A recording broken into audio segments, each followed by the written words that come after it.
الله الرحمن الرحيم.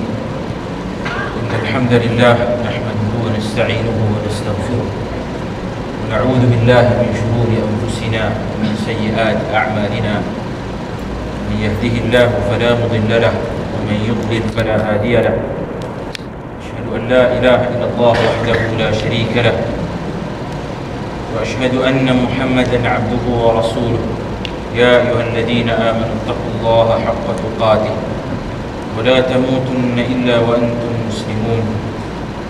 يا أيها الناس اتقوا ربكم الذي خلقكم من نفس واحدة وخلق منها زوجها وبث منهما رجالا كثيرا ونساء.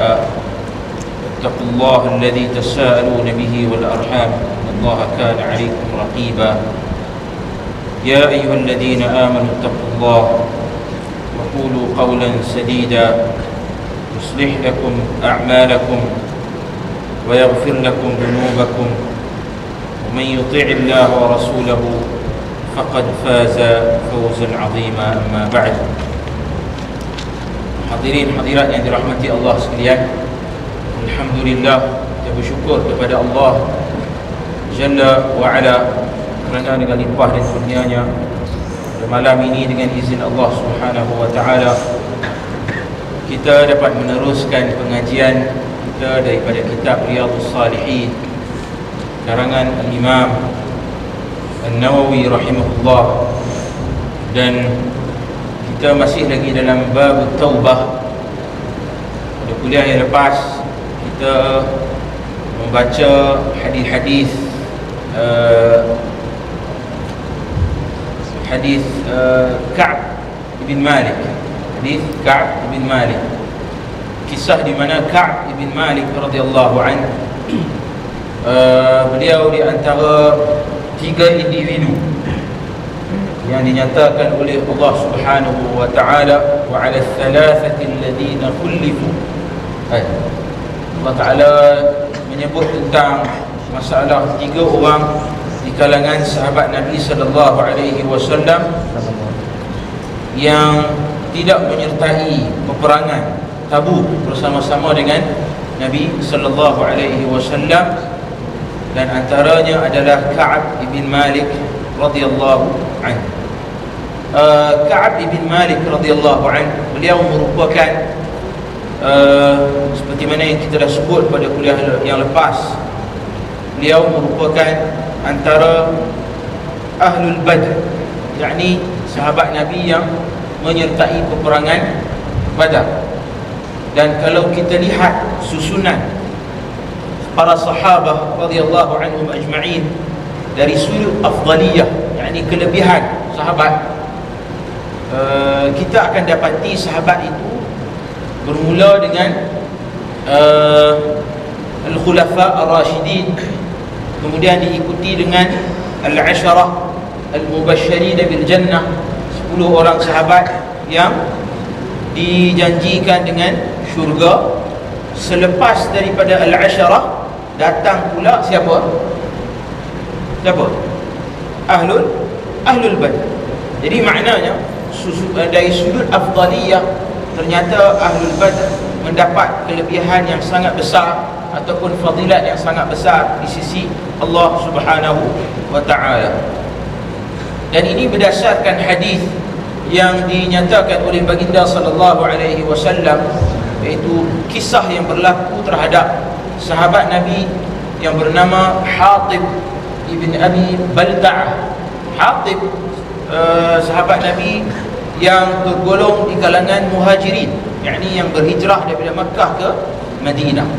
Hatib, ketika mana beliau pergi berhijrah, beliau telah meninggalkan ahli keluarganya di Makkah. Maksudnya tinggal ahli keluarga dia seorang sahaja yang pergi berhijrah.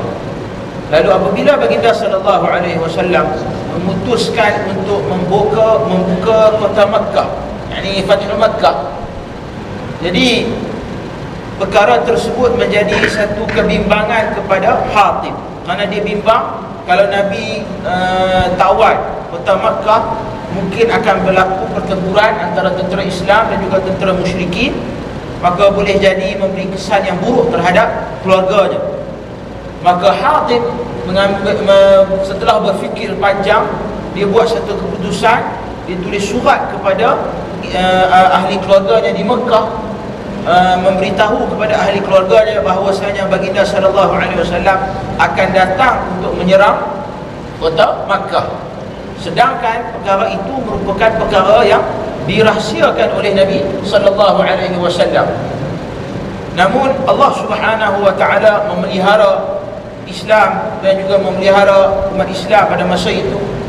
Lalu Allah Subhanahu wa taala mewahyukan kepada Nabi sallallahu alaihi wasallam bahawasanya adanya di sana utusan yang sedang membawa surat daripada Hatib untuk dikhabarkan kepada ahli keluarganya di Mekah bahawasanya Nabi sallallahu alaihi wasallam akan menyerang kota Makkah. Jadi Nabi sallallahu alaihi wasallam, apa Nabi buat? Sebab benda ni boleh membocorkan rahsia strategi Nabi sallallahu alaihi wasallam. Jadi Nabi utuskan Ali bin Abi Talib dan juga seorang lagi sahabat untuk mengejar utusan tersebut, dan mereka akhirnya berjaya memintas utusan tersebut di pertengahan jalan. Dan bila disemak, didapati utusan itu merupakan seorang wanita. Jadi kata Ali bin Abi Talib, mana surat yang kau nak bawa ni? Wanita itu kata tak ada surat, tak ada. Ali kata mesti ada. Sama ada engkau bagi surat tersebut, ataupun aku akan geledah dan aku akan telanjangkan engkau sehingga aku jumpa surat tersebut. Sebab apa? Ali yakin bahawasanya Nabi SAW sama sekali tidak akan bohong. Apa yang Nabi cakap itu pasti benar. Maka wanita tersebut tak ada pilihan lain, dia pun keluarkanlah surat tersebut. Dan bila disemak, memang didapati surat itu daripada Hatib ibn Abi Balta'ah. Lalu wanita itu dan surat itu dibawa kepada Nabi SAW. Lalu Umar ibn Al-Khattab ketika mana berhadapan dengan situasi ini, kita pun tahu macam mana Umar ni Umar ni macam mana dia punya perwatakan dia. Kalau orang ni bagi apa? Perongai. Perongai ni dia bukannya, dia macam ialah dia nak senangnya bila diketahui bahawasanya surat itu daripada Hatib. Kata Umar ibn Al-Khattab radhiyallahu anhu, dia kata, ya Rasulullah, da'ni adrib 'unuqah. Wahai Rasulullah, biarkan aku pancungkan kepala dia. Umar dah tak ada diplomasi, Kau nak tanya dulu sebab apa hantar surat dan sebagainya, dah. Sekarang ni bagi saya pancung kepala dia. Itu saja jawapan dia. Jadi Nabi SAW kata kepada Umar ibn Al-Khattab, innahu qad syahida Badra. Sesungguhnya dia telah menyaksikan, yakni menyertai peperangan Badar. Wa ma yudrika la'alla Allah ittala'a ala ahli Badrin faqala i'malu ma syi'tum faqad ghafartu lakum. Kata Nabi SAW, sesungguhnya dia telah menyaksikan ataupun menyertai peperangan Badar. Dan apa yang kau tahu boleh jadi Allah Ta'ala telah pun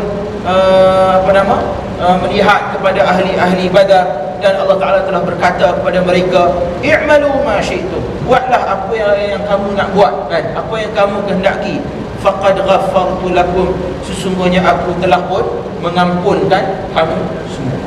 Jadi itu satu benda yang sangat besar yang dijanjikan oleh Allah Subhanahu wa taala, ganjaran besar kepada para sahabat yang menyertai peperangan Badar. Sebab itu ganjaran mereka, fadilat mereka besar.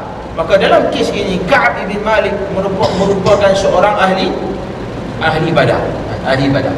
Jadi kalau beliau sudah pun telah dijamin keampunan oleh Allah Subhanahu wa taala, kerana dia adalah salah seorang di kalangan tentera Badar. Baik, kita sambung hadis kita pada malam ni. Kita berhenti hari itu dekat mana? Ingat? Dua kitab. Nombor apa? Kamu dah hafal kitab, insya-Allah. Okey. Dah apa? Kata Hatib, nama pun tidak disebut oleh Rasulullah sallallahu alaihi wasallam, sehinggalah baginda sallallahu alaihi wasallam sampai di Tabuk. Setelah sampai di situ dan ketika sedang duduk beramai-ramai, baginda bertanya, apakah yang telah dilakukan oleh Ka'ab ibn Malik? Maknanya Nabi tak bercakap pun tentang Ka'ab ini sehinggalah Nabi sampai di mana? Di Tabuk. Bila Nabi duduk dengan sahabat dan Nabi sallallahu alaihi wasallam kenal ke semua sahabat baginda sallallahu alaihi wasallam. Jadi Nabi tanya, mana Ka'ab ni? Lalu dijawab oleh seorang lelaki daripada Bani Salamah. Dia kata, wahai Rasulullah,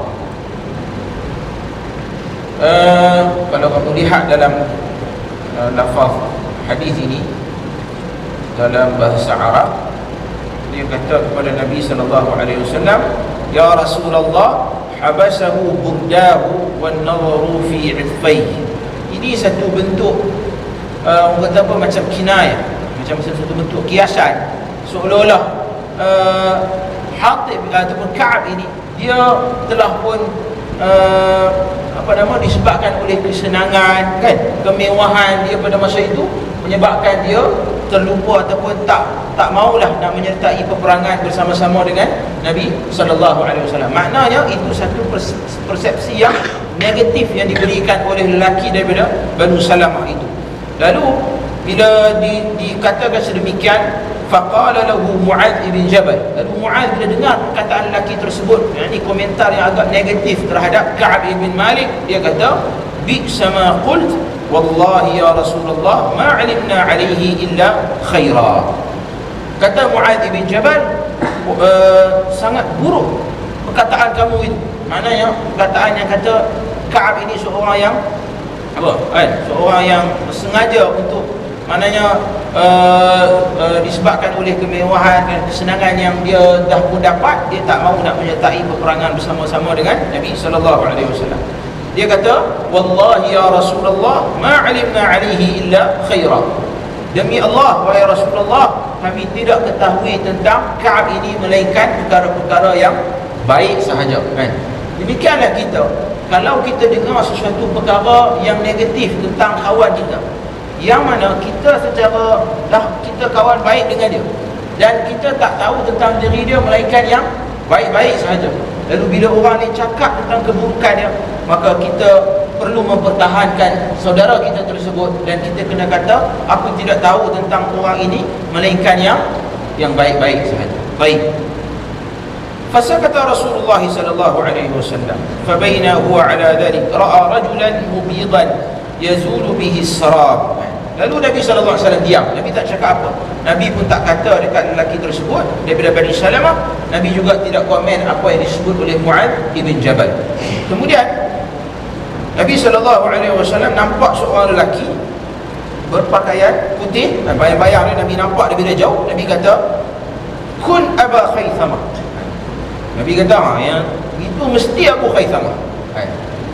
Sedangkan lelaki itu daripada jarak yang sangat jauh, tapi Nabi boleh kata orang itu adalah Abu Khaythamah. Fa idza huwa Abu Khaythamah al-Ansari wa huwa alladhi tasaddaqa bi sa'i tamr hina lamazahu al-munafiqun. Dan bila dah sampai, memang betul apa yang dinyatakan oleh Nabi, orang itu adalah Abu Khaythamah. Wallahu a'lam, kemungkinan ia adalah mukjizat Nabi sallallahu alaihi wasallam. Nabi boleh kenal orang yang datang daripada jauh, walaupun kalau dilihat dengan mata kasar sekarang mungkin kita tak kenal, ataupun mungkin disebabkan oleh kita rapat dengan kawan kita, kan? Contohnya kita tengok dia jalan daripada jauh pun kita tahu lah, ini tak lain dah, ini mesti Muhammad, kan? Sebab apa? Dengan cara dia berjalan dan sebagainya kita kenal. Baik. Qala Ka'ab, falamma balagani anna Rasulullah sallallahu alaihi wasallam قد توجه قافلا من تبوك حضرني بثي فطفقت أتذكر الكذب وأقول بما أخرج من سخطه غدا وأستعين على ذلك بكل ذي رأي من أهل. Kemudian kata Ka'ab, bila mana dia tahu bahawasanya Nabi sallallahu alaihi wasallam sudah pun pergi ke Tabuk, maka pada waktu itu datang dalam fikiran dia bahawasanya, apa sebenarnya jawapan yang aku nak bagi kepada Nabi sallallahu alaihi wasallam bila Nabi balik nanti? Mana aku nak kelentong apa? Senang cerita. Apa aku nak tipu kepada Nabi? Jadi dia pun tanya dengan ahli keluarga dia, apa jawapan yang sesuai. Maknanya berbincang dengan ahli keluarga, macam mana nak bagi jawapan kepada Nabi SAW apa sebab yang dia tak hadir menyertai peperangan Tabuk tersebut. Inna Rasulullah alaihi wasallam qad adalla qadiman zaha 'anni al-batil hatta 'araftu anni lam anju minhu bi syai'in abada. Kata Ka'ab, bila mana diberitahu kepada dia bahawasanya Nabi SAW sudah pun balik, segala perancangan dia untuk nak menipu Nabi SAW tersebut semuanya dah hilang. Maknanya jawapan-jawapan yang dia susun nak bagi helak bahawasanya dia tak dapat menyertai peperangan tersebut, kesemua jawapan tersebut hilang. Kerana apa? Hakikatnya Nabi SAW tidak akan dapat ditipu. Kerana kalau ia pun dia boleh bagi jawapan yang tipu, Nabi SAW tetap akan tahu disebabkan oleh apa? Allah Ta'ala akan wahyukan kepada Nabi SAW. Kemudian kata Ka'ab lagi, wa kana idza qadima min safarin bada'a bil masjid faraka'a fihi rak'atayn thumma jalasa lin-nas. Kata Ka'ab, Nabi SAW, kebiasaan baginda apabila baginda SAW balik daripada satu perjalanan, satu musafir, baginda SAW akan mula berhenti di masjid terlebih dahulu. Nabi akan salat dua rakaat. Kemudian Nabi duduk bertemu dengan sesiapa sahaja yang ingin bertemu dengan baginda SAW. Daripada sini kita boleh dapat satu faedah yang sangat baik, ataupun salah satu sunnah antara satu sunnah yang ditinggalkan oleh kebanyakan orang Islam pada hari ini, iaitu apabila kita balik daripada musafir, kita singgah, tempat persinggahan kita yang pertama adalah masjid, dan kita salat dua rakaat di masjid tersebut. Ini juga disokong oleh hadis riwayat Jabir radhiyallahu anhu dalam Sahih Bukhari dan juga Sahih Muslim, menceritakan perkara yang sama. Nabi SAW memerintahkan Jabir yang balik daripada satu musafir untuk dia singgah di masjid dan salat dua rakaat terlebih dahulu. Jadi contohnya, kau balik ke kampung, yang paling terbaik sebelum sampai di kampung, singgah di mana? Singgah rumah tunang dulu. Singgah rumah siapa? Singgah masjid dulu, salat dua rakaat. Kalau kamu daripada rumah balik ke sini, mana kamu nak singgah dulu? Pusat Islam. Singgah di pusat Islam lah. Sembahyang dua rakaat. Jadi itu antara sunnah yang boleh kita amalkan, dan dia sangat simple dan sangat mudah. Baik, berbalik pada hadis ni, falamma fa'ala dhalika ja'ahu al-mukhallafuna ya'tadiruna ilayhi wa yahlifuna lahu wa kanu bid'an wa 80 rajulan. Kemudian bila Nabi dah selesai salat, Nabi duduk, maka datanglah beberapa individu yang ingin memberikan menyatakan penguzuran mereka kepada Nabi SAW, yang mana mereka tidak dapat menyertai peperangan bersama-sama dengan Nabi SAW. Dan kata Ka'ab, bilangan mereka hampir 80 lebih, berapa 80 lebih lah maksudnya. Bid'an wa 80 rajulan ni maknanya 80 lebih orang lelaki. فقبل منهم علانيتهم وبايعهم واستغفر لهم ووكل سرائرهم إلى الله تعالى حتى جئ. Nabi SAW terima alasan mereka, dan Nabi memaafkan mereka disebabkan penguzuran mereka untuk tidak menyertai peperangan Tabuk tersebut. Sehinggalah aku datang, yakni Ka'ab. Falamma sallamtu tabassama tabassumal mughdab. Kata Ka'ab, bila aku masuk jumpa Nabi, aku pergi salam. Kemudian Nabi senyum. Tapi senyum tersebut, senyum macam mana? Senyum sinis mungkin kan? Tabassum al-muqtis, senyum orang yang marah. Macam mana senyum orang yang marah? Dia nak senyum tapi tak macam nak senyum. Kan? Jadi itu keadaan Nabi SAW pada ketika itu. Dan Ka'ab dia perasan benda tu. Thumma qala ta'al. Kemudian Nabi SAW panggil, ta'al. Ta'al dalam Arab maknanya mari sini, datang. Faji'tu amshi hatta jalastu baina yaday. Maka Ka'ab pun datang, duduk dekat dengan Nabi SAW. wasallam. Faqala li ma khallafaka alam takun qad ibta'ta dhahrak. Kata Nabi sallallahu alaihi wasallam kepada Ka'ab bin Malik radhiyallahu anhu, dia kata, apa yang menyebabkan kamu tak menyertai peperangan ni? Bukankah kau dah pun buat beberapa persediaan, tapi kenapa kau tak datang? Qala qultu ya Rasulullah inni wallahi law jalastu 'inda ghayrika min ahli dunya la ra'aytu anni sa'akhruju min sakhatihi bi'udri laqad u'titu jadala. Kata Ka'ab, demi Allah, sesungguhnya kalau aku duduk dengan orang lain di kalangan ahli dunia ini, mana siapa saja dengan orang lain, nescaya dia akan menyatakan beberapa alasan. Sebab apa? Kata Ka'ab, dia ni jenis orang yang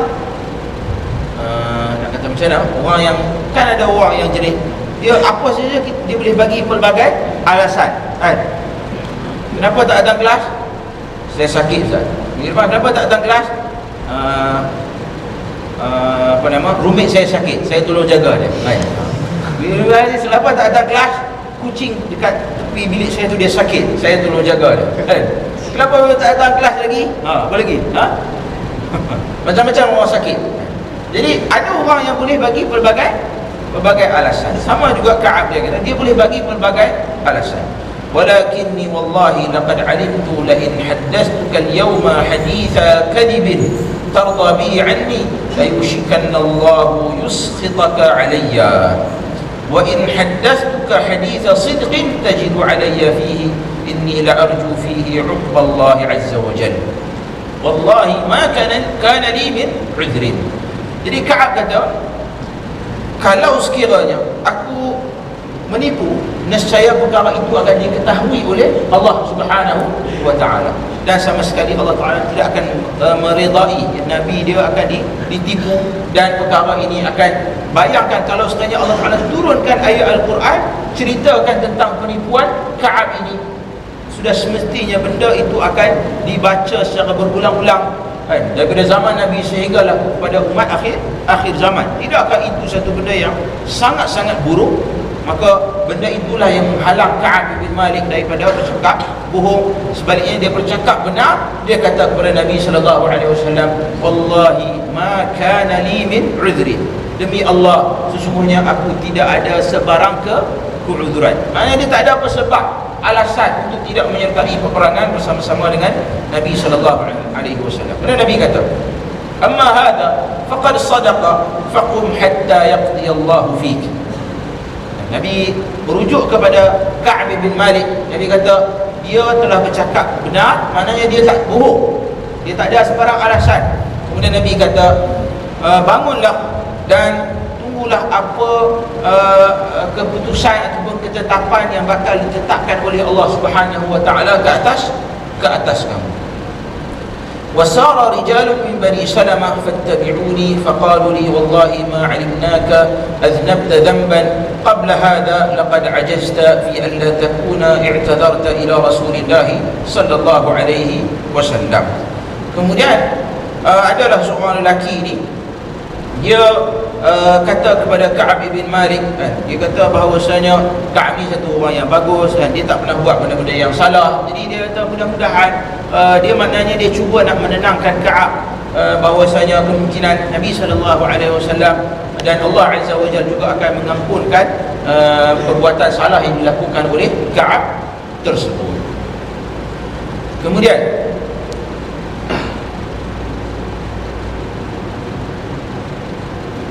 kata Ka'ab, demi Allah mereka mencela aku sehingga mahu rasanya aku kembali menghadap Rasulullah sallallahu alaihi wasallam untuk mendustakan diriku sendiri. Kemudian aku berkata kepada mereka, adakah orang lain yang mengalaminya seperti aku? Jawab mereka, ya, ada dua orang yang senasib denganku. Maknanya ada yang cakap komen yang positif terhadap Ka'ab, ada juga yang bagi komen yang negatif terhadap Ka'ab. Sehingga Ka'ab fikir balik, lebih baik dia balik jumpa dengan Nabi SAW, minta maaf semula kepada Nabi SAW. Tapi Ka'ab terfikir, dia tanya, ada tak orang lain yang senasib dengan dia? Lalu dia jawab, ada dua orang lagi, yang mana dia adalah Murarah ibn Rabi'ah dan juga Hilal ibn Umayyah. Ada dua orang lagi, dan kedua-dua orang ini juga adalah di kalangan ahli Badar. Sebab tu kata Ka'ab, mereka telah menyebut kepada aku nama dua orang lelaki saleh yang telah menyertai peperangan Badar. Maka aku berkata, bagiku pada diri mereka ikutan yang baik. Maknanya Ka'ab bila dengar ada dua orang yang senasib dengan dia, dan kedua-dua mereka adalah di kalangan ahli Badar, maka dia kata, kalau macam tu tak apalah, bukan aku seorang yang kena masalah ni, ada lagi dua orang. Kata Ka'ab, maka aku pun berlalu ketika mereka berdua disebut kepada aku. Rasulullah SAW telah melarang para sahabat bercakap dengan kami bertiga di kalangan orang yang tertinggal, lalu orang menjauhkan diri daripada kami, atau dia berkata mereka telah berubah sikap terhadap kami, seolah-olah bumi Madinah ini bukan tempatku sedangkan ia negeriku. Begitulah keadaan kami selama 50 tahun. Apa hukuman yang Nabi SAW tetapkan kepada Ka'ab dan juga tiga orang tadi, Murarah dan juga Hilal? Iaitu Nabi SAW hajar mereka ataupun pulau mereka. Dan kita tahu bahawasanya Nabi SAW telah menetapkan hukum hakam dalam bab ini, yang mana orang mukmin ini adalah bersaudara. Dia tak boleh memulau antara satu sama lain, tidak bercakap antara satu sama lain lebih daripada berapa hari? 3 hari. Dia tak boleh pulau kawan kita lebih daripada 3 hari. Jadi apa yang berlaku kepada mereka bertiga ini adalah satu benda yang khusus terhadap mereka, kerana ia adalah arahan daripada Nabi SAW.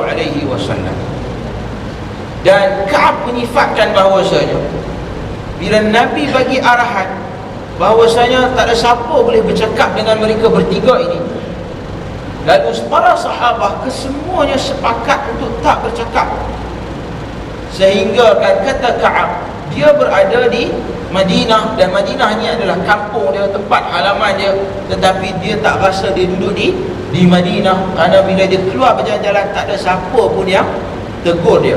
Dan benda itu berlaku selama berapa hari? 50 hari. Kau boleh tahan 50 hari? Mau balik bilik, mau pergi kelas, tak ada siapa cakap dengan tu. Boleh? Boleh. Saya silap hari bulan, kamu balik rumah macam tu ataupun dibawa ke Tanjung Rambutan. Kemudian kata Ka'ab pula, dua orang sahabatku itu yang mengalami perkara yang sama terus berkurung di rumah mereka dan menangis. Aku adalah lebih muda dan lebih kuat daripada mereka. Aku keluar bersembahyang bersama-sama kaum muslimin dan berjalan-jalan di pasar, tetapi tidak seorang pun menegur aku. Jadi di kalangan 3 orang tadi, Ka'ab, Murarah dan juga Hilal, dia yang paling muda sekali.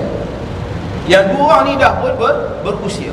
Jadi mereka ni bila dah di pulau, apa mereka buat? Dia jadi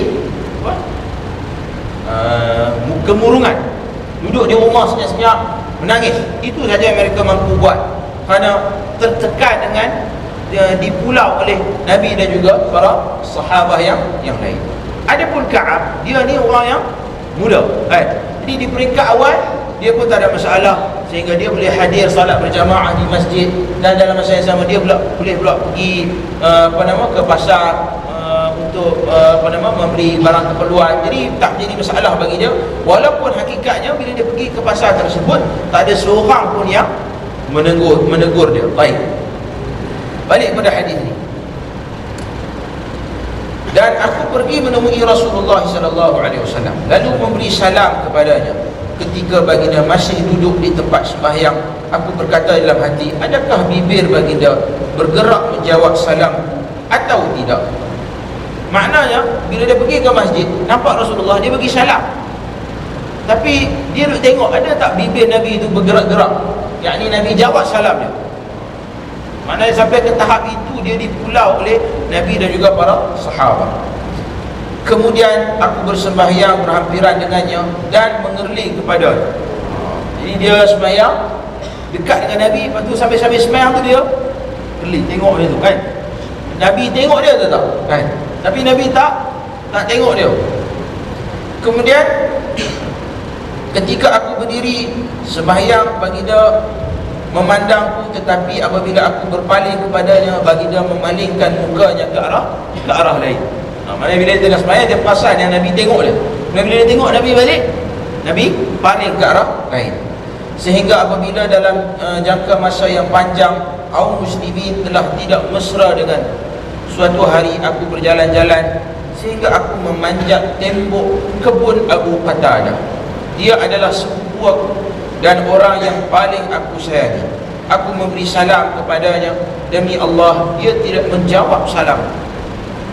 Satu hari dia lalu di depan rumah sepupu dia, yakni Abu Qatadah. Dan Abu Qatadah adalah orang yang paling dia sayang, sepupu dia kan, kawan baik dia. Pintu rumah tu tertutup. Jadi apa dia buat? Dia panjat pagar rumah tersebut. Panjat-panjat, dia bagi salam. Nampak Abu Qatadah, dia bagi salam. Orang yang paling rapat dengan dia, orang yang paling dia sayang, orang tu tidak menjawab salam. Subhanallah. Dan di sini kita boleh lihat bahawasanya betapa para sahabat radhiyallahu anhum ajma'in patuh dengan arahan Nabi sallallahu alaihi wasallam. Mereka tak jawab salam Ka'ab bukan kerana mereka benci kepada Ka'ab, sama sekali tidak, tetapi kerana apa? Patuh arahan Nabi sallallahu alaihi wasallam. Kemudian aku berkata kepadanya, wahai Abu Qatadah, aku memohon kepadamu dengan nama Allah, demi Allah, tahukah kamu bahawa aku cinta kepada Allah dan Rasulnya? Dia diam sahaja. Lalu aku ulangi pertanyaanku tadi, dia masih diam. Aku ulangi lagi, dia menjawab, Allah dan Rasulnya lebih mengetahui. Dia tahu dan dia yakin bahawasanya Ka'ab adalah seorang yang cintakan Allah dan juga Rasul, tapi patuh pada arahan Nabi. Dia tak jawab pertanyaan Ka'ab tersebut, tetapi dia sebut dengan jawapan yang umum, yakni Allah dan juga Rasulnya lebih mengetahui. Maka mengalirlah air mataku dan aku pun beredar dari situ dengan memanjat tembok. Maknanya dia dah tak tahu nak buat apa dah. Sampai ke tahap orang yang paling rapat dengan dia, bila dia bagi salam, orang tu pun tak jawab salam. Maka pada ketika itu dia dah mula rasa tekanan itu dengan tekanan yang sangat dahsyat, sehingga memberi kesan terhadap emosi dia sampai dia menangis.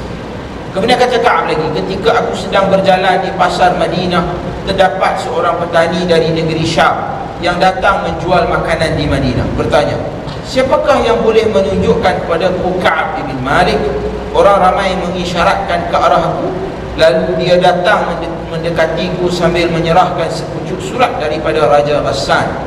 Ghassan ni adalah sebuah kerajaan di Syam, dan nama raja itu ialah Jablah ibn Ayham. Ini raja yang kafir. Dia kata, aku pun membaca kandungan surat itu yang berbunyi, sesungguhnya kami mendapat tahu kamu telah dipulaukan oleh kaulan, dan Allah membiarkan kamu dan negeri di mana engkau dihina dan diabaikan. Datanglah kepada kami supaya kami memberi pertolongan. Apa maksud ini? Dia nak ambil kesempatan, disebabkan Ka'ab ini dipulau oleh Nabi dan juga para sahabat, maka dia nak menghasut Ka'ab bahawasanya macam mana Nabi ni, orang yang rapat dengan dia dan sahabat-sahabat yang lain, boleh pulau dia di Madinah, sedangkan dia duduk di Madinah tersebut. Jadi kalau masa tu tinggalkan Madinah, maka datanglah ke tempat kami. Kemudian kata Ka'ab, hatiku berkata ketika membaca surat itu bahawa ini juga satu ujian. Lalu aku pergi ke dapur dan aku campakkan surat itu ke dalam api. Subhanallah, tengok bagaimana Ka'ab imannya masih tebal, dan dia tahu bahawasanya ini adalah ujian daripada Allah Subhanahu wa ta'ala. Dan apa yang dia buat? Dia simpan surat tersebut? Tak. Sebaliknya dia buat apa? Bakar surat. Sebab itu daripada sini kita boleh ambil satu faedah. Kalau sekiranya kita hampir terjebak dengan fitnah, kita diuji dengan fitnah, maka kalau kita nak tinggalkan perkara tersebut, kita diuji dengan maksiat, kita nak tinggalkan perkara tersebut, apa yang perlu kita buat? Kita kena jauhkan diri kita daripada fitnah tersebut. Kalau fitnah itu merujuk kepada apa? Kalau fitnah itu merujuk kepada wanita, kalau fitnah itu merujuk kepada lelaki, yang mana apabila kita dapati hubungan kita tu sampai ke tahap boleh membawa kepada perkara yang dimurkai oleh Allah, maka kita kena jauhkan perkara itu. Right? Kalau ada surat lama tu, bakar surat tu. Right. Kalau ada gambar, delete gambar tu. Kalau ada SMS, padam SMS tu. Balik padam buka handphone. Yang ada dalam konteks lain konteks tu kan, Habibi ke apa benda lagi, delete. Boleh azam insya-Allah. Boleh balik delete bang. Benda yang boleh bawa pada fitnah. Kita dah azam nak jadi baik kan. Kita dah bimbang dah benda ni nampak gaya ni nak membawa kepada masalah yang lebih besar.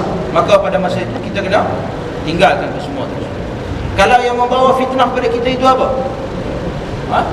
Permainan komputer sehingga melalaikan kita, maka balik cari CD apa nama? Apa dia? Yalah dia apa? Dota. Balik ambil CD Dota, K-pop apa? Kalau duduk di Kasar Prima, balik dari tingkat 30. Pergi hancur. Maknanya bukan maksud saya suruh buang, tapi bila macam saya dah sebut pada kuliah lepas, benda-benda yang asalnya mubah, asalnya harus, tetapi akhirnya membawa kepada melalaikan kita sehingga kita melakukan perkara yang dimurkai oleh Allah, maka kita kena tinggalkan perkara tersebut. Kerana apa? Kalau tidak, dia akan, kalau kita yang jenis kaki suka memfitnah orang, cakap benda-benda yang buruk tentang orang, maka kita nak jadi yang baik, apa yang perlu kita buat? Kita kena tinggalkan kawan-kawan yang suka mengajak kita untuk buat benda tersebut. Kalau tidak, kita mungkin insaf beberapa hari. Lepas pada itu kita jumpa balik, kita akan cakap semula benda tersebut. Baik, berbalik kita pada kisah ini. Kat mana kita tadi?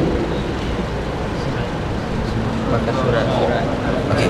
Setelah berlalu 40 hari dan wahyu masih tidak turun kepada Rasulullah sallallahu alaihi wasallam, tiba-tiba utusan Rasulullah sallallahu alaihi wasallam datang kepadaku bahawa sesungguhnya Rasulullah sallallahu alaihi wasallam menyuruh aku mengasingkan diri daripada isteri. Maknanya selepas 40 hari tak ada apa-apa wahyu turun untuk memaklumkan yang taubat mereka diterima oleh Allah Subhanahu wa taala. Tak ada. Sampai hari ke-40 tu pula datang utusan daripada Nabi sallallahu alaihi wasallam bagi tahu kepada Ka'ab yang dia perlu berpisah dengan isterinya. Kemudian Ka'ab tanya kepada utusan tersebut, adakah aku dikehendaki menceraikan isteriku atau apa yang mesti aku lakukan? Maknanya dia faham daripada apa maksud tinggalkan isteri ni. Adakah bermakna cerai ataupun sebaliknya tinggal, maknanya pulangkan mereka ke ahli keluarga dan sebagainya? Jawab utusan itu tidak, hanya asingkan dia dan jangan mendekatinya. Jadi daripada sini kita boleh ambil satu faedah. Yang mana? Perkataan ilhaqi bi ahli, balik ke rumah orang tua kamu. Contoh seorang suami, bila dia kata kepada isteri dia, kau balik rumah orang tua, aku tahu ataupun ialah orang belah pilihan kan, balik ke rumah Pak Hang, tak tengok dah muka. Apa maksud tu? Dia boleh membawa dua maksud. Dan si isteri kena tanya suami, apa maksud? Kalau itu bermaksud talak, maka jatuh talak satu. Atas dasar talak ini boleh jatuh dengan sama ada lafaz sarih, lafaz yang jelas, contohnya aku ceraikan engkau, ataupun dengan lafaz kinayah, contohnya berambus kau dari sini, tak mau tengok muka engkau, contohnya. Jadi itu dua maksud yang perlu difahami. Jadi kita kalau marah dekat isteri kita nanti kan, kamu kata engkau balik, tak mau tengok muka engkau, contohnya. Jadi apa sebenarnya niat kita tu? Kalau niat talak, maka jatuh talak. So dalam kes ni tak berlaku talak, sebaliknya Nabi nak supaya salah satu bentuk di pulau pemulauan tersebut juga adalah isteri isteri dia tak boleh duduk bersama-sama dengan, subhanallah, dah lah 40 hari orang tak bercakap dengan kita.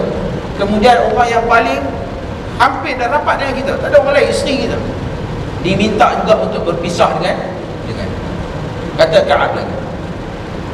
Dua orang sahabatku juga menerima arahan serupa itu. Lalu aku katakan kepada isteri aku, pulanglah ke pangkuan keluargamu dan tunggu sehingga Allah memberi keputusan dalam perkara ini. Isteri Hilal ibn Umayyah telah menemui Rasulullah SAW dan berkata kepadanya, wahai Rasulullah, sesungguhnya Hilal ibn Umayyah adalah seorang tua yang lemah, yang tidak mempunyai khadam, yakni pembantu. Adakah Rasulullah SAW tidak setuju sekiranya aku berkhidmat kepadanya? Jadi isteri Hilal ni, dia kata Hilal ni dah tua, perlukan kepada pembantu. Jadi dia minta izin kepada Nabi untuk membantu suaminya. Jadi Nabi SAW menjawab, tidak, hanya jangan dia mendekati kamu. Jawab isteri Hilal, demi sesungguhnya dia tidak mempunyai keinginan kepada sesuatu, yakni dia sudah tidak ada syahwat, keinginan kepada wanita. Jadi Nabi SAW izinkan kepada isteri Hilal untuk dia balik ke rumah dia dan membantu suaminya kerana dia sudah pun tua. Dan demi Allah, dia sentiasa menangis sejak mengalami peristiwa ini sehingga sekarang. Lalu sebahagian daripada keluargaku, yakni Ka'ab bin Malik, berkata, jika kamu meminta izin daripada Rasulullah SAW mengenai isterimu, tentu akan mendapat kebenaran seperti yang telah diperolehi oleh isteri Hilal. Maknanya keluarga Ka'ab pun minta supaya Ka'ab minta izin kepada Nabi supaya isterinya boleh juga menemani Ka'ab. Tapi Ka'ab tak mahu. Ka'ab menjawab, aku tidak akan meminta izin kepada Rasulullah SAW. Aku tidak mengetahui apakah jawapan Rasulullah SAW apabila aku meminta izin tentang isteriku, sedangkan aku adalah orang yang muda. Sebaliknya Hilal tadi orang yang dah dia muda. Kami telah melalui keadaan begitu selama 10 hari, menjadikan jumlahnya 50 sejak dilarang para sahabah bercakap dengan kami. Selepas aku bersembahyang subuh di rumah kami pada hari yang ke-50 itu, ketika aku sedang duduk dalam keadaan yang mana diri terasa sempit di muka bumi ini, sebagaimana telah disebutkan oleh Allah dalam Al-Quran, nafasku terasa sempit, seolah-olah bumi yang luas menjadi sempit. Tiba-tiba aku terdengar orang berteriak yang telah menaiki bukit Silak, yakni satu bukit di Madinah. Orang yang berteriak itu ialah Abu Bakar radhiyallahu anhu. Dia berkata, wahai Ka'ab bin Malik, terimalah khabar yang baik. Jadi sampai ke tahap 50 hari tak ada apa-apa jawapan tentang status taubat dia, diterima oleh Allah atau tidak. Sehingga Ka'ab merasakan bumi ini sempit sebab tak ada seorang pun yang menegur dia, sehingga ahli keluarga dia pun dah berpisah daripada dia. Lalu suatu hari pada hari yang ke-50, dia salat subuh di atas bumbung rumah dia. Sedang dia selepas selesai salat subuh, dia nampak ada orang daripada jauh di atas bukit. Ini Abu Bakar radhiyallahu anhu. Abu Bakar kata, abshir ya Ka'ab, berikan khabar gembira kepada kamu wahai Ka'ab. Ini khabar gembira apa? Taubatnya telah diterima oleh Allah Subhanahu wa ta'ala. Lalu kata Ka'ab, aku pun sujud syukur dan aku mengetahui bahawa kelepasan telah datang, yakni maknanya dia bebas daripada dosa tersebut. Setelah selesai sembahyang subuh, Rasulullah SAW mengumumkan kepada orang ramai bahawa Allah Subhanahu wa ta'ala telah menerima taubat kami. Lalu orang ramai pun datang membawa berita gembira bersama kami dan pergi kepada dua sahabat, yakni Murarah dan Hilal. Beberapa orang membawa berita gembira. Seorang lelaki itu ialah Az-Zubair bin Al-Awwam, telah memecut kuda kepada aku, dan seorang yang lain daripada golongan Aslam berlari ke arah dan menaiki bukit. Maka mereka berteriak, suaranya mendahului kuda. Yakni dia duk dia duk bagi tahu, menjerit-jerit bagi tahu khabar gembira kepada Ka'ab bahawasanya taubatnya telah diterima oleh Allah Subhanahu wa ta'ala. Orang yang berlari daripada kalangan Bani Aslam ialah Hamzah bin Umar al-Aslami. Apabila orang yang aku dengar suaranya sampai kepada aku aku tinggalkan dua pakaianku yang sedang pakai dan aku sarungkan kepadanya lantaran berita gembira yang dibawa. Maknanya dia ada baju, orang tu datang kepada dia, bagi tahu berita yang sangat gembira. Disebabkan dia terlalu gembira, dia ambil bajunya, bagi dekat lelaki tersebut. Kemudian, demi Allah, itulah sahaja bajuku pada hari itu. Maksudnya dia tak ada baju lain, melainkan baju itu saja. Tapi disebabkan terlalu gembira, dia bagi baju tersebut. Kemudian aku pinjam dua helai kain yang lain untuk aku pakai. Dia terlalu gembira, dan itu saja baju yang dia ada. Dia ambil, dia bagi dekat kawan tersebut. Kemudian bila dia nak keluar bila rumah, dia tengok dia pun tak ada baju yang lain, maka dia pinjam balik baju tersebut. Subhanallah, terlalu gembira. Dan tak ada lah berita yang paling gembira bila kita di pulau selama 50 hari disebabkan kesalahan yang kita lakukan. Kemudian turun wahyu daripada Allah memberitahu kepada kita bahawasanya dosa kita diampunkan. Tidakkah itu satu berita yang paling gembira? Dan bayangkan keadaan tersebut. Kamu hari ini, saya hari ini, kita semua buat dosa. Kita bertaubat kepada Allah Subhanahu wa ta'ala. Tapi adakah secara pasti kita tahu yang dosa kita itu diampunkan oleh Allah? Adakah turunnya wahyu memaklumkan kepada kita yang dosa kita diampunkan oleh Allah? Tetapi apa yang berlaku kepada Ka'ab? Turunnya wahyu memaklumkan bahawasanya dosanya telah diampunkan oleh Allah Subhanahu wa ta'ala. Dan aku pergi menuju ke arah Rasulullah SAW, dan orang ramai mana berkusu-kusu menyambut dan mengucapkan tahniah kerana Allah menerima taubat. Aku masuk ke dalam masjid di mana Rasulullah SAW ketika itu duduk dikelilingi orang ramai. Lantas Talhah bin Abdullah radhiyallahu anhu bangun, berlari memberi salam dan mengucapkan tahniah kepada aku. Demi Allah, sahabat-sahabat Muhajirin selain daripada Talhah tidak seorang pun yang bangun. Kata Ka'ab, ketika aku memberi salam kepada Rasulullah sallallahu alaihi wasallam, muka baginda berseri-seri kegembiraan. Lalu baginda bersabda, terimalah berita gembira dengan hari yang paling istimewa bagimu sejak kamu dilahirkan oleh ibu kamu. Lalu aku berkata, adakah keputusanmu wahai Rasulullah atau ia daripada Allah? Baginda menjawab, tidak, keputusan itu daripada Allah Subhanahu wa ta'ala. Bayangkan, macam saya katakan tadi, keputusan untuk menerima taubat ini datang direct daripada Allah Subhanahu wa ta'ala. Kemudian Ka'ab bin Malik radhiyallahu anhu,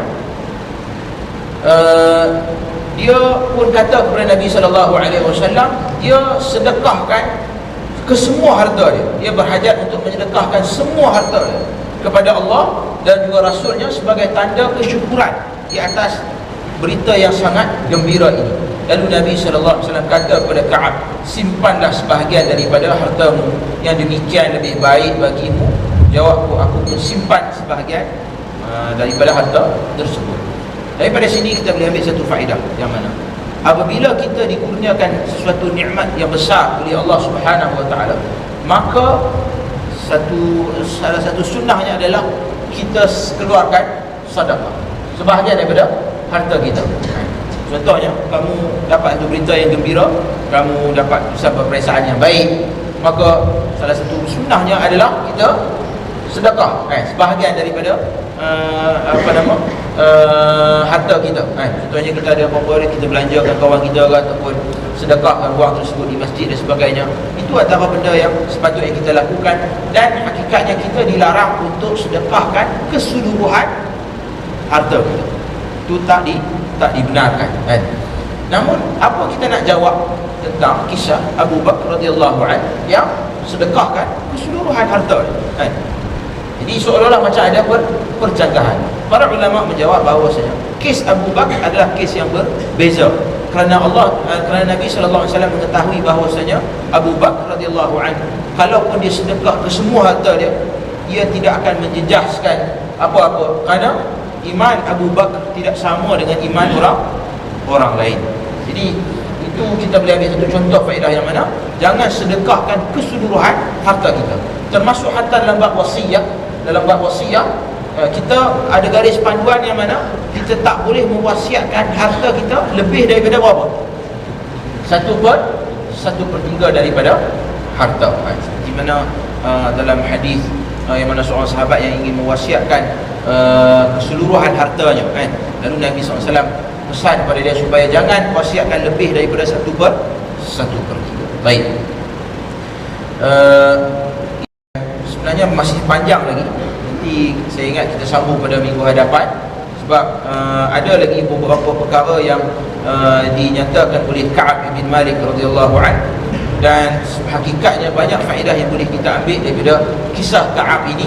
Betapa bersungguh-sungguhnya Ka'ab untuk bertaubat kepada Allah Subhanahu wa taala dengan taubat nasuha, dan akhirnya Allah Subhanahu wa taala menerima taubat tersebut. Dan daripada hadis ini juga kita boleh ambil satu faedah yang lain dari sudut yang mana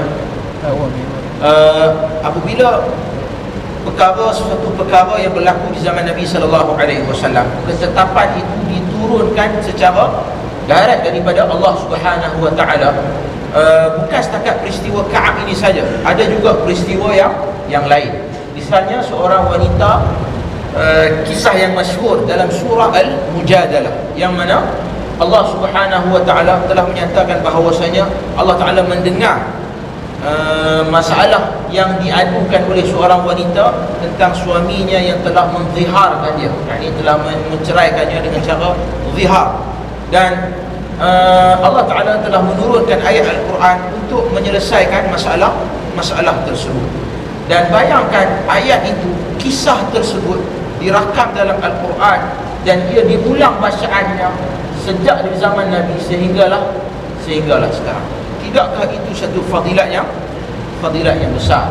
Samalah juga macam kes Ka'ab bin Malik radhiyallahu anhu, yang mana kisah dia itu telah disebut dalam Al-Quran dan dibaca secara berulang-ulang. Orang baca dalam solat, orang baca dalam khutbah Jumaat ke, ataupun dalam pengajian ilmu. Kisahnya itu diulang-ulang, dan tidakkah itu merupakan satu fadilat yang besar, setanding seolah-olah dengan para anbiya? Tidakkah ada kisah-kisah Nabi yang dinyatakan oleh Allah Ta'ala dalam Al-Quran? Begitulah juga dalam kes Ka'ab bin Malik dan juga wanita dalam surah Al-Mujadalah. Jadi setakat itu saja, dan insya-Allah pada kuliah yang akan datang kita akan sambung bahagian akhir kisah Ka'ab ini, dan mudah-mudahan kita akan dapat banyak faedah daripada kisah ini. Wallahu a'lam. Sebelum kita berhenti, ada beberapa soalan? Ya.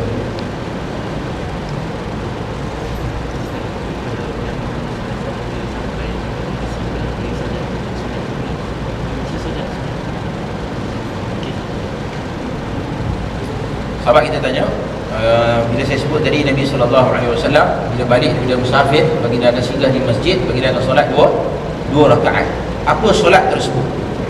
Solat apa? Solat musafir? Solat sunat balik kampung? Solat apa? Hakikatnya dalam bab solat sunat ini, dalam beberapa kes dalam hadis Nabi tak datang dengan satu bentuk penjenamaan yang khusus. Faham tak maksud saya? Jadi kalau begitu, maka kita pun terimanya ia secara umum begitu. Maksudnya bila kamu datang masuk ke masjid, solat dua rakaat, solat dengan niat solat sunat dua rakaat. Jadi kita tak jenamakan solat tersebut secara khusus.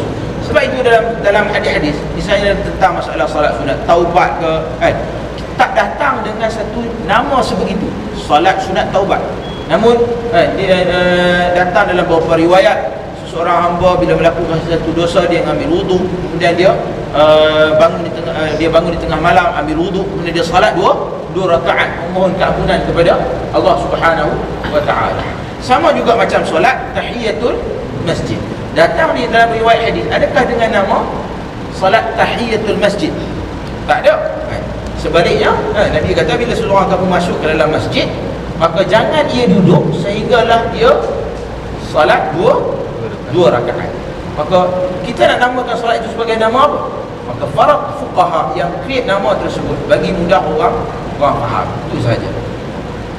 Jadi wallahu a'lam, ada satu nama yang khusus, maka kamu niat salat sunat 2 rakaat kerana Allah Taala. Sudah banyak. Allah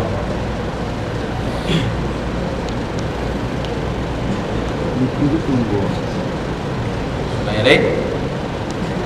Tak ada? Tak ada, saya rasa setakat itu saja.